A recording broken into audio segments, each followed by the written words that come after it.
Hello. आज का ये सूप है क्रीम ऑफ स्पिनच सूप। इसमें कोई फ्रेश क्रीम नहीं डाली, सिर्फ ये सॉल बनाने के लिए क्रीम को यूज किया गया है। ये इतना क्रीमी, इतना वेलवेटी, इतना स्मूथ कैसे बनता है? इसके लिए बेशमेल सॉस बनाएंगे रू बेस मेथड से। सबसे पहले पानी को बॉईल कर लिया, उसमें ये पालक को बॉईल करके, ब्लांच करके, इसकी बिल्कुल फाइन प्योरी बना के रख ली। दूसरे पैन में थोड़ा सा ऑलिव ऑयल गरम किया। जब गरम हो गया तो इसमें चॉप्ड अनियन डाले। इनको थोड़ा सा सौते करने के बाद इसमें गार्लिक भी डाला। दोनों को हल्का सा सौते किया, ज़्यादा नहीं पकाना, इसका टेस्ट या फ्लेवर नहीं लाना सूप में ज़्यादा। नमक ऐड किया। इसके बाद बटर डाला। बटर जब मेल्ट हो गया तब इसमें मैदा डाला।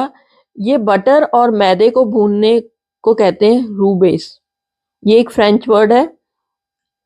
जब ये मैदा भून जाए, इसका कच्चापन निकल जाए, तो इसमें पानी ऐड किया और फिर मिल्क ऐड किया। पानी और मिल्क रू बेस में ऐड करने के बाद ये बन गई बेशमेल सॉस। बेशमेल सॉस को इंग्लिश में कहते हैं वाइट सॉस, जो हम अक्सर बनाते हैं। इस कंसिस्टेंसी के होने के बाद इसको ठंडा करके इसको भी ब्लेंड कर लिया अच्छे से और वापस पैन में डाल दिया। हल्के हल्के से स्टर करके इसको थोड़ी देर के लिए पकाना है।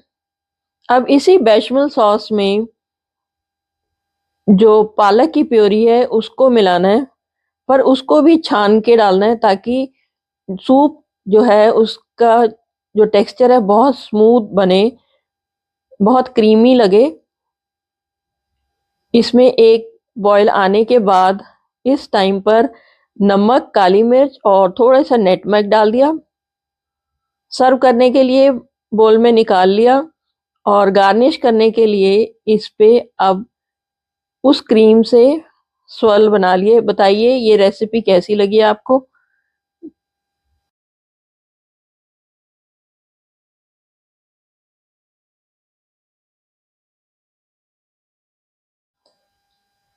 Thanks for watching.